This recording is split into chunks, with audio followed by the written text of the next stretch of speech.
You should answer the questions as you listen, as you will not hear the recording a second time. Listen carefully to the first part of the conversation and answer questions 1 to 5. Good afternoon. How can I help you? Hello, my name's Kevin Brown. I saw your advertisement in today's local paper. Apartments to let in all areas of the city. Yes, Mr. Brown. We currently have several properties available. What part of the city were you thinking of? Well, city centre ideally. OK. And what price range are you interested in? I don't really know. What have you got? Well, prices start at £400 a month, going up to £1,000 a month. OK. And what's the difference? What does the price depend on? Well, the number of bedrooms mainly. Uh-huh. The cheaper apartments have 1 bedroom, while the most expensive have 3 or 4 bedrooms. OK. 2 bedrooms would be nice. So I'll say 2 bedrooms up to £600 a month. Mm-hmm. Do you have anything like that? Right, sir. We have... just give me a moment, please. We have 2 properties that might interest you. One is in North Street. It's a very nice apartment, but it's £750 a month. But that includes a private parking space. £750. That's a bit higher than I'd like to go, really. Do you have anything less expensive? Yes. We have another one at £625 a month. 625? All right, that sounds interesting. Where is it? It's in Cornell Road, at number 12B. I don't know that. How do you spell it? It's Cornell. It's near the park. I've never heard of it, but I'm sure I'll be able to find it on a map. Before you hear the rest of the conversation, you have some time to look at questions 6 to 10.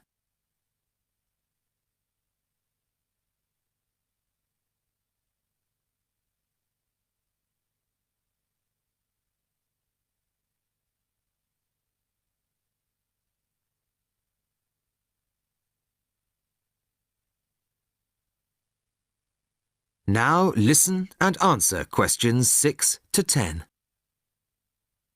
So, would you like to see the apartment, sir? Yes, I would. I'd like to rent somewhere fairly soon. Would tomorrow be possible?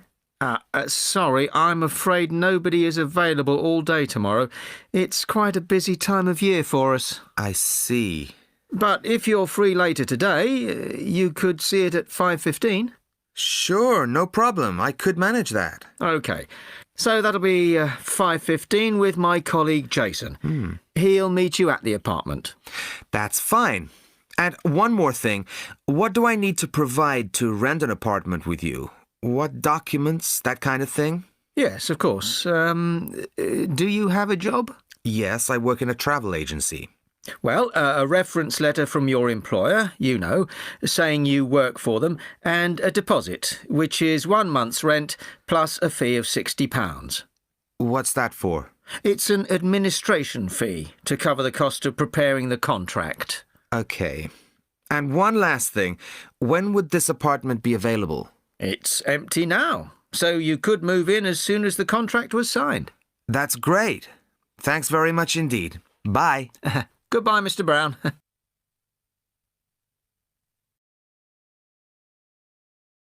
That is the end of part 1. You now have half a minute to check your answers.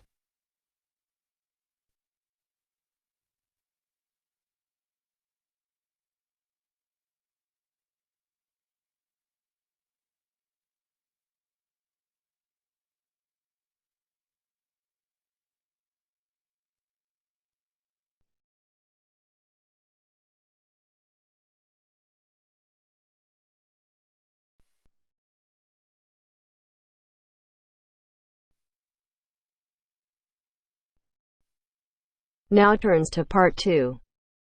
Part 2.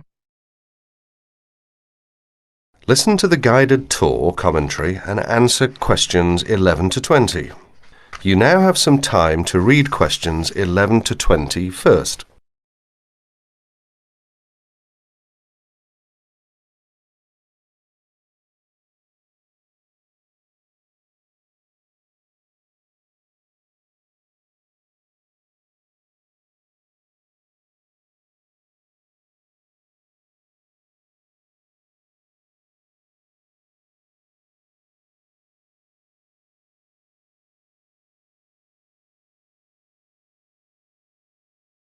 Welcome to the library tour.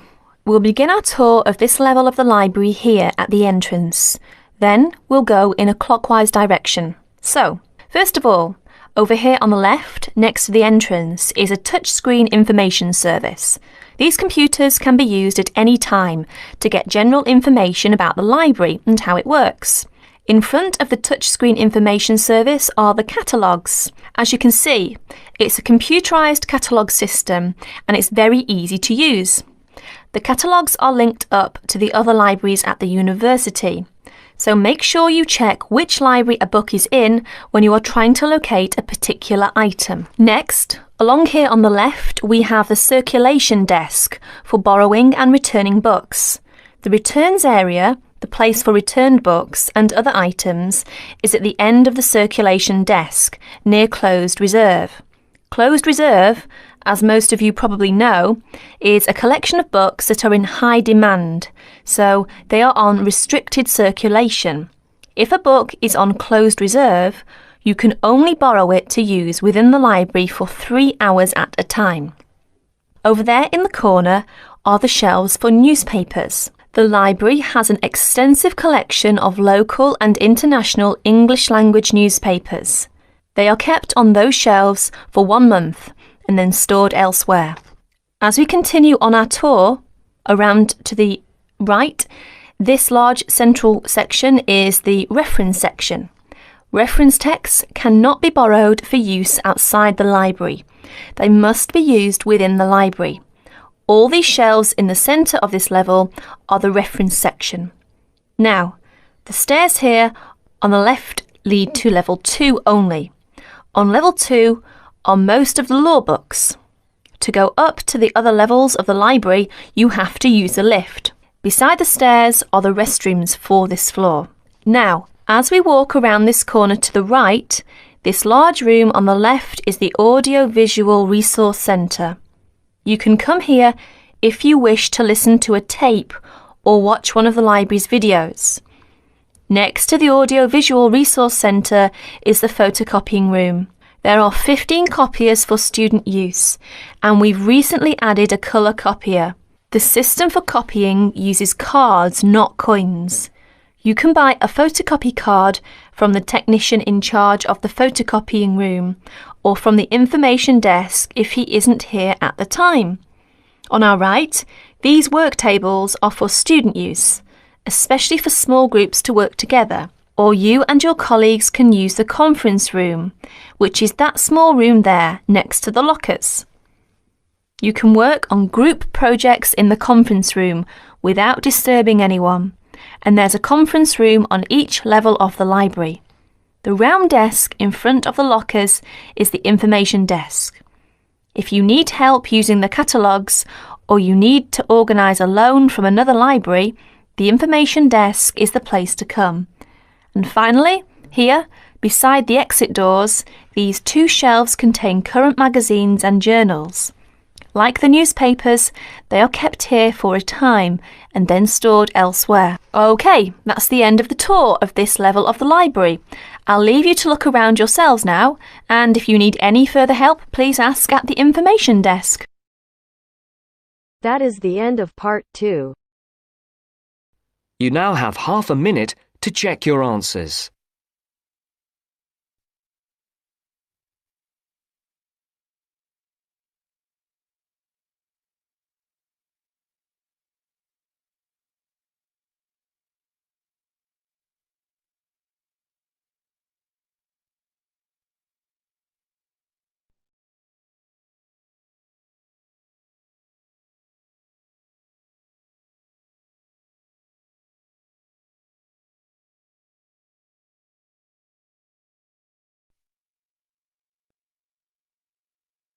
Now turns to part 3. Part 3. You are going to hear a conversation on rivers. First, you have some time to look at questions 21 to 25.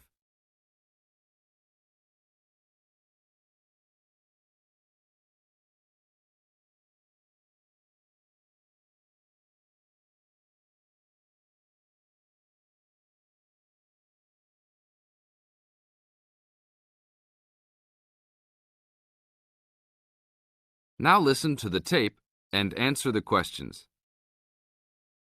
Please tell me about the current state of the Amazon. We have increased deforestation, increased human population relating to deforestation, and a role of fire in the Amazon on a scale that's never been seen in history. At the same time, you can see progress in trying to counter that negative trend. How do you see this? We see this in the creation of national parks and indigenous areas, and efforts to fund sustainable development activities for locals. We see both good and the bad, and it's going to be a race to finish. I understand that you started the Minimum Critical Size of Ecosystems project. Could you tell me about it?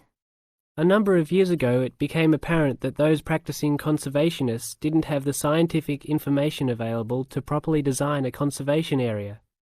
They didn't know how big it had to be, right? People were learning that as forests fragment, the fragments begin to shed species after they become isolated, so they end up becoming poor examples of what they had been. This relates to the size of the fragment. Do people still study this? Yes, there is a rich subfield of conservation biology that looks at the efforts of fragmentation. One of the consequences is a general policy response to set up protected areas that are fairly large, something on the order of 1,000 square kilometres.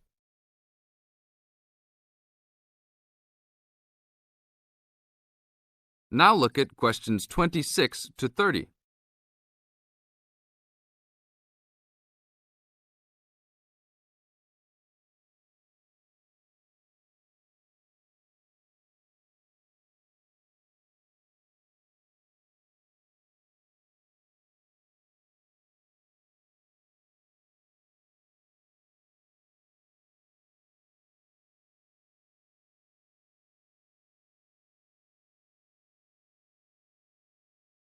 As the talk continues, answer questions 26 to 30.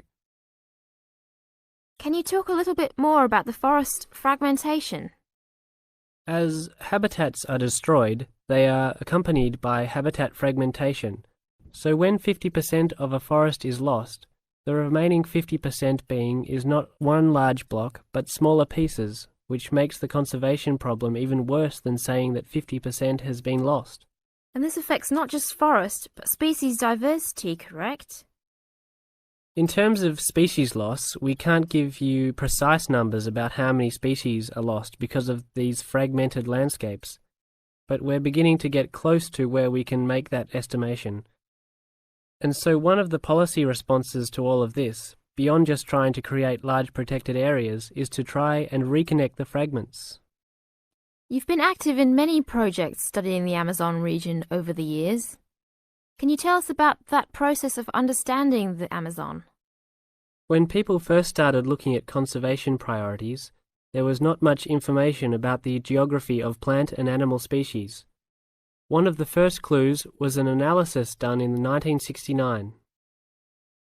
This looked at bird species and found geographic clusters of species which occurred nowhere else. And those are priority areas for conservation. Was this when people began prioritising refuges? Yes, it was the first time that someone looked basin-wide at priorities, giving priority to so-called refugean areas. Was this when the new trend to use geographic information systems, or a GIS, started? That was in 1990 after we worked out a whole set of biological and conservational priorities and produced a big map using GIS. What are some of the things that GIS does? Well, there are several advantages of using a geographic information system. First, you can continually update the system so that it's now a constantly changing picture. You can actually watch changes. Then you can include large amounts of data, including information about the vectors of development. roads, railroads, pipelines, hydroelectric projects, etc. And finally, because it is accessible on the internet, it makes this information available to anyone who's interested. That is the end of part 3. You now have half a minute to check your answers.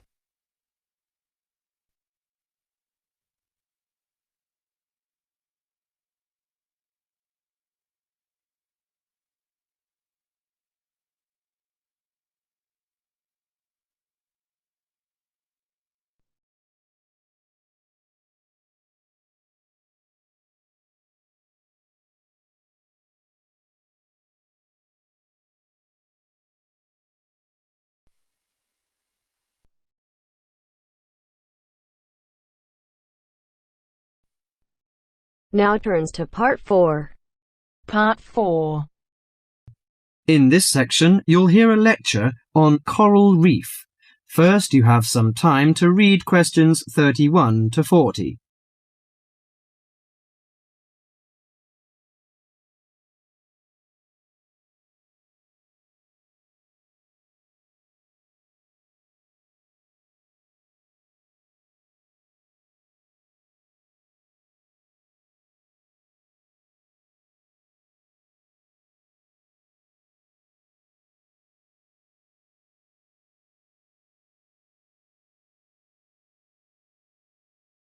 Now listen carefully to the lecture and answer questions 31 to 40. Do you fancy diving in the wonderful world of coral reefs, green sponges, colourful fish and red crabs? It is a rich garden beneath the waves. But how much do you know about the corals? Are they animals or plants? What are the threats to coral reefs? Today, Mr. Tim Harford, Executive Director of the Coral Reef Alliance, is going to introduce the facts about coral reefs. Good afternoon, everyone. Coral reefs are one of nature's most magnificent creations. It is filled with thousands of unique and valuable plants and animals. Over 1/4 of all marine species depend on healthy coral reefs. Humans also depend on coral reefs.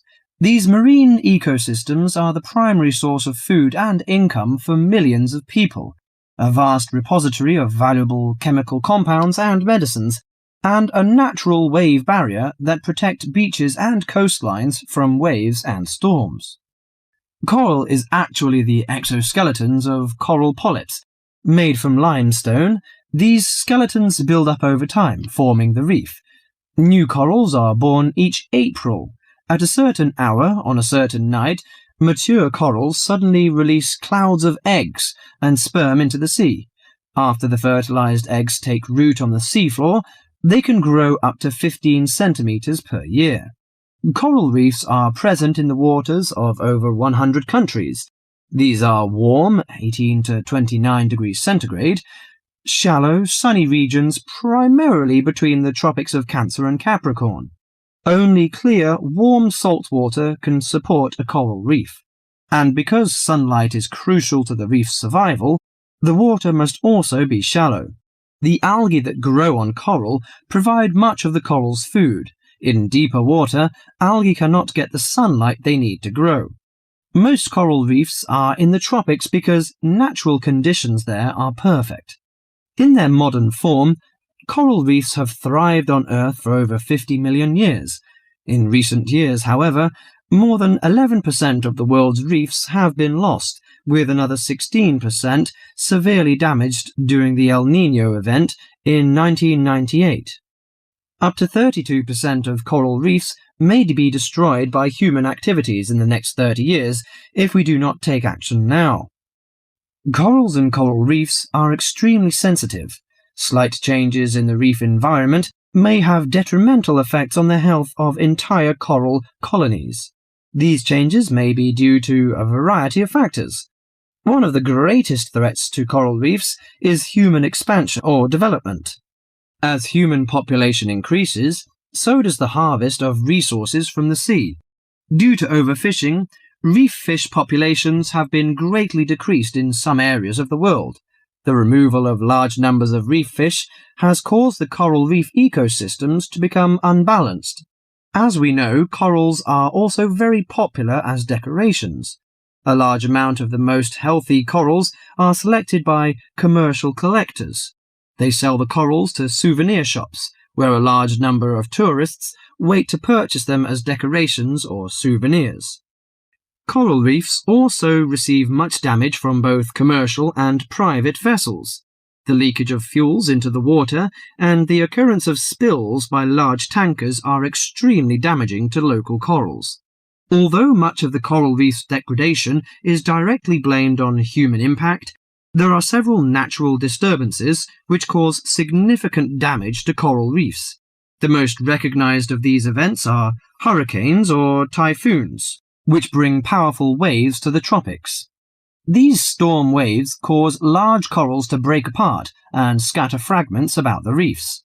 Home to a diverse community of creatures, coral reefs are underwater treasure chests of colour and activity. Predators and prey swim and crawl among the coral in nature's never-ending dance of life and death. This lively, fascinating world beneath the waves is just waiting to be explored. That is the end of part 4. You now have half a minute to check your answers.